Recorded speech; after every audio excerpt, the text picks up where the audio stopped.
Vamos directos al grano. Cuando sale el tema del sistema de crédito social de China, es facilísimo caer en esa trampa de la ciencia ficción, ¿verdad? Solemos imaginar una especie de gran ojo que asigna un único número mágico para controlar cada movimiento de 1.400 millones de personas. Pero, a ver, para quienes toman decisiones corporativas a alto nivel y gestionan filiales internacionales, esa narrativa de película es una distracción enorme. Oculta una realidad muchísimo más tangible y francamente más urgente. En nuestro análisis de hoy, vamos a realizar una evaluación crítica de riesgos corporativos para operadores internacionales. Vamos a quitar toda esa paja de las leyendas urbanas para descubrir cuál es la verdadera matriz legal y empresarial que está en juego aquí y cómo afecta directamente a la seguridad de las inversiones a largo plazo. Empecemos. Y para entender la magnitud operativa de esta matriz, pensemos en una realidad que pone los pelos de punta. Imaginemos la situación de un ejecutivo real, Xie Wen. Su empresa perdió un caso judicial por allá en 2016 y se le ordenó pagar el equivalente a unos $127.000. Bueno, no pagó. 7 meses después, de la nada y sin recibir absolutamente ninguna notificación previa, toda su vida personal y la capacidad operativa de su negocio quedaron completamente paralizadas. Literalmente, descubrió el pastel cuando fue a intentar comprar un simple billete de avión y el sistema le bloqueó. Así que esto nos lleva a la pregunta del millón. ¿Cómo es humanamente posible que un único fracaso en un tribunal pueda congelar absolutamente toda la capacidad operativa de una empresa? Así, de un día para otro. Pues la respuesta está en entender cómo funciona de verdad la ejecución interdepartamental para los negocios que operan bajo este entorno. Olvidemos la idea de un simple registro de morosos. Estamos hablando de un ecosistema punitivo digital en toda regla.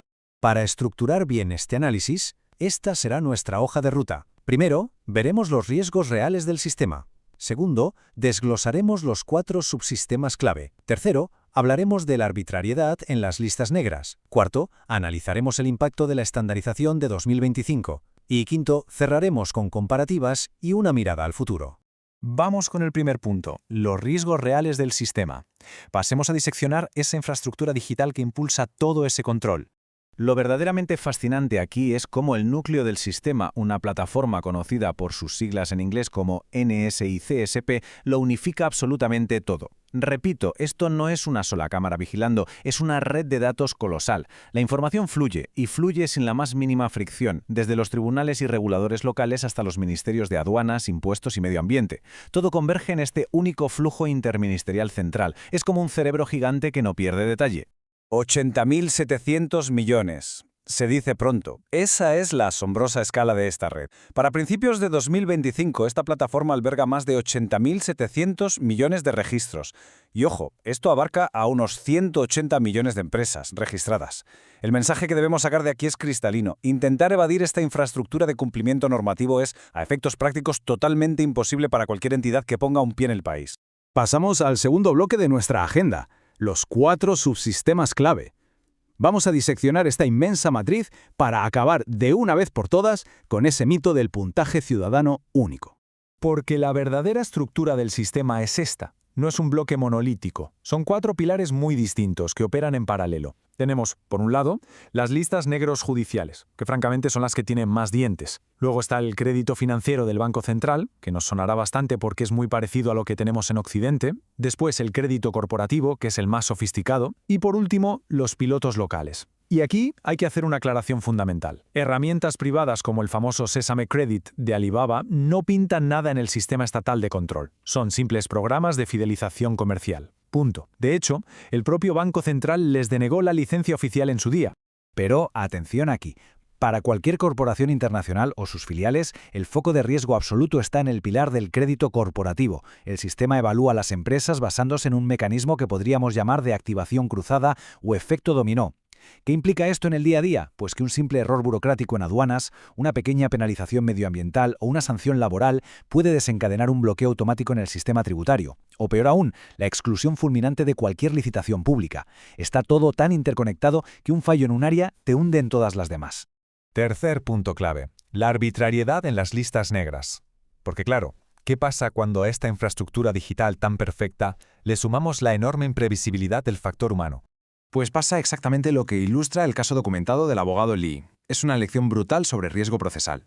Resulta que Lee pierde una demanda por difamación, y el tribunal le ordena redactar una disculpa pública. Hasta ahí todo normal. Él cumple y envía la carta en papel. Casualmente la fecha del documento era el 1 de abril. Pues bien, al juez, usando su total y absoluta discreción, se le antojó que la disculpa era insincera, en parte por la fecha, tipo Día de los Inocentes. Y la historia no acaba ahí. 10 meses más tarde, sin que nadie le avisara de nada, Lee estaba de viaje de negocios y, sorpresa, descubrió que le habían metido en la lista de prohibición de vuelo. No podía volver a su casa. Este caso es la prueba palpable de la tremenda falta de garantías procesales y del peligro real que supone esa discreción judicial arbitraria en este sistema.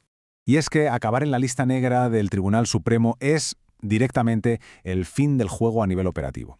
Hablamos de que más de 40 ministerios se coordinan para hacer cumplir las sanciones al unísono. En la práctica, esto supone paralizar por completo la movilidad comercial de cualquier ejecutivo sancionado. Se acabaron los vuelos, se acabaron los trenes de alta velocidad, se congela el acceso al crédito e incluso cosas como comprar propiedades o escolarizar a los hijos en centros privados quedan bloqueadas. El impacto en el negocio es devastador e instantáneo. Pasamos al cuarto punto, la estandarización de 2025. Teniendo estos riesgos clarísimos, toca analizar qué nos dice el marco regulatorio actual sobre el futuro de los contratos internacionales.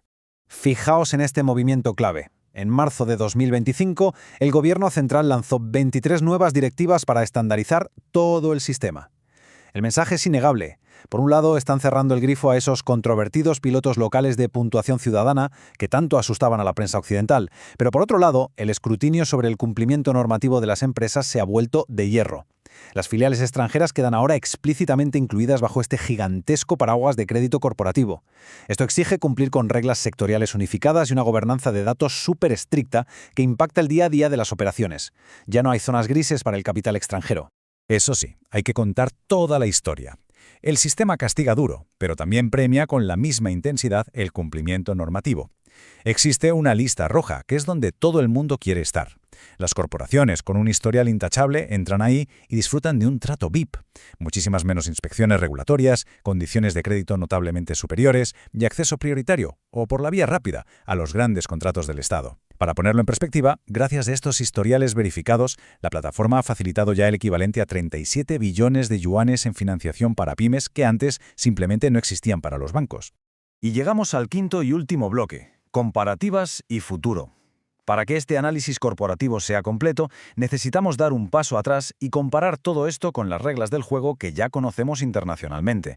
Cuando ponemos los modelos de ejecución frente a frente, la mecánica es distinta, pero el concepto de fondo resulta sorprendentemente familiar.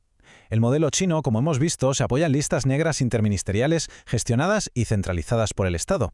En Occidente delegamos esto en agencias de crédito privadas, confiamos en puntajes como el famoso FICO y aplicamos listas de bloqueo regulatorio, como las de prohibición de vuelo.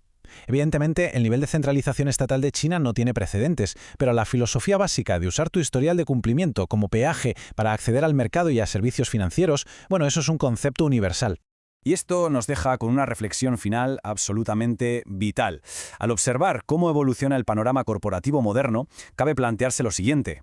¿Es esta red interconectada de datos de cumplimiento que decide quién opera y quién se queda fuera una rareza aislada de un solo país? ¿O estamos, de hecho, contemplando un adelanto del futuro digital de las redes regulatorias a nivel global? Es una pregunta que cualquier líder empresarial que proyecte operaciones a gran escala para las próximas décadas debería estar analizando hoy mismo. Cerramos aquí nuestro análisis de esta matriz de riesgo. Muchas gracias por acompañarnos.